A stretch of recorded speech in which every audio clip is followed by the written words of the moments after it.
आइए हमारे साथ कार्यक्रम में शामिल हो रहे हैं लेदर और फुटवेयर क्षेत्र की सबसे बड़ी कंपनियों में से एक मेट्रो ब्रांड्स। आइए मुलाकात करते हैं मेट्रो ब्रांड्स के टॉप मैनेजमेंट के साथ में और जानते हैं कि क्या कुछ ट्रेड डील को लेकर पूरे लेदर स्पेस पर आगे चलते हुए एक्शन हो सकता है। मेट्रो ब्रांड्स, जैसा कि आप नाम से जानते हैं, कई सारी अलग अलग ब्रांड्स हैं इनके पोर्टफोलियो में, जिनके दम पर ये बहुत ही लीडिंग कंपनी है आपके लिए।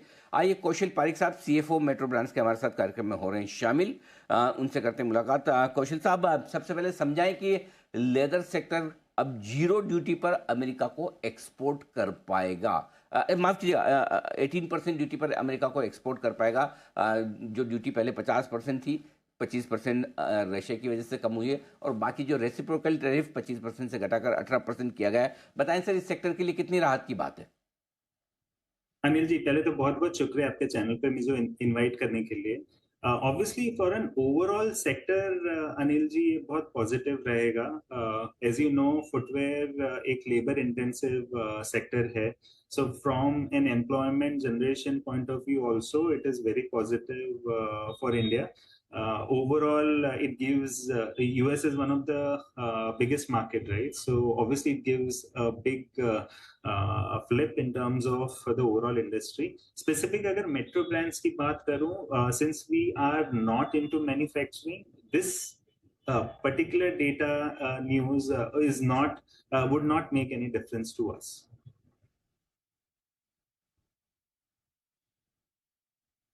हाँ, ये समझाएं सर कि लेदर और फुटवेयर एक्सपोर्ट्स में कितना बड़ा मार्केट अमेरिका का है और कितना उस मार्केट को टैप करने की भारतीय कंपनियों की एक पोटेंशियल हो सकती है।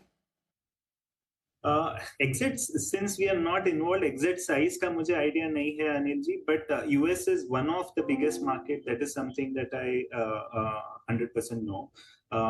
इवन जो एक्सपोर्ट होता है, these are all premium footwears and it's very labour intensive, जैसे कि मैंने पहले बताया. सो फ्रॉम दैट परस्पेक्टिव एक बड़ा मार्केट ओपन होना, एंड अगर हमारे टेरिफ रेट कम्पिटिटिव है vis-a-vis other countries, especially Vietnam, Bangladesh, etc., then it gives a very competitive edge to our manufacturing ecosystem, especially our exporters in footwear.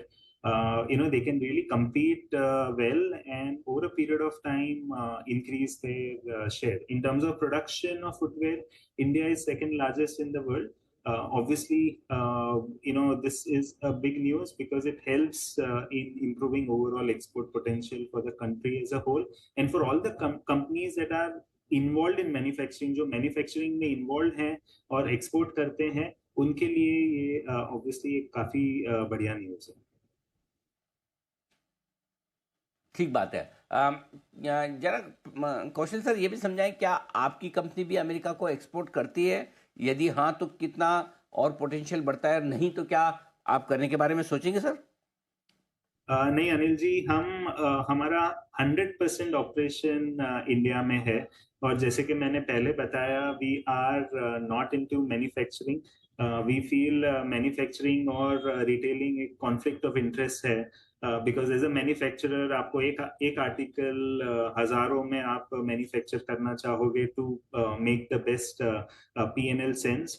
whereas as a retailer we want to हम normally छोटे quantity लेना पसंद करते हैं, and after seeing the performance then हम orders बढ़ाते हैं. So वो पर्सपेक्टिव से we are not into manufacturing, और अभी कोई प्लान भी नहीं है to come into manufacturing. We are very clear, we want to focus on retail. India is a very big opportunity for us. We are just close to 1,000 stores as of now, and we see a very very long runway for next 10, 15, 20 years for us within India. So uh, हम लोग internally joking बात करते हैं कि international plans हैं, but अभी नहीं, may be 2050. हाँ, ठीक बात है। चलिए, आपके इंटरनेशनल प्लान्स के लिए हमारी शुभकामनाएं। अच्छा, आपने घरेलू बाजार की बात की। जिस तरह से जीएसटी कट हुआ है, जिस तरह से पिछले पूरे साल में काफ़ी कुछ पॉलिसी एक्शन हुए हैं, कैसी डिमांड आपको नज़र आ रही है अपने प्रोडक्ट्स के लिए और किस तरह की ग्रोथ की आप उम्मीद कर रहे हैं? अनिल जी, अगर हमारा स्पेसिफिक बात करें तो Q1 में we saw around 10% growth, Q2 में we saw 12% growth and Q3 में we have seen 15% growth. So trajectory एक क्लियर ट्रेंड बता रही है that we are in that phase जहाँ पे we should see improvement from here on.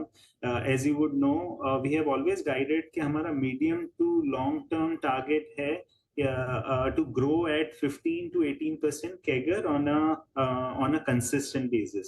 Last 2 साल अगर देखें पोस्ट कोविड के यूफोरिया के बाद लास्ट 2 साल एक कंसोलिडेशन फेज था. ओवरऑल ग्रोथ रेट्स अराउंड 10% के करीब रहा था, which is lower than our guided range. But अभी based on all the initiatives जो आपने भी बताया जो गवर्नमेंट ने लिए, starting with reduction of income tax in last two last budget, RBI reducing interest rates over last 18 months, and of late GST में reduction after so many years.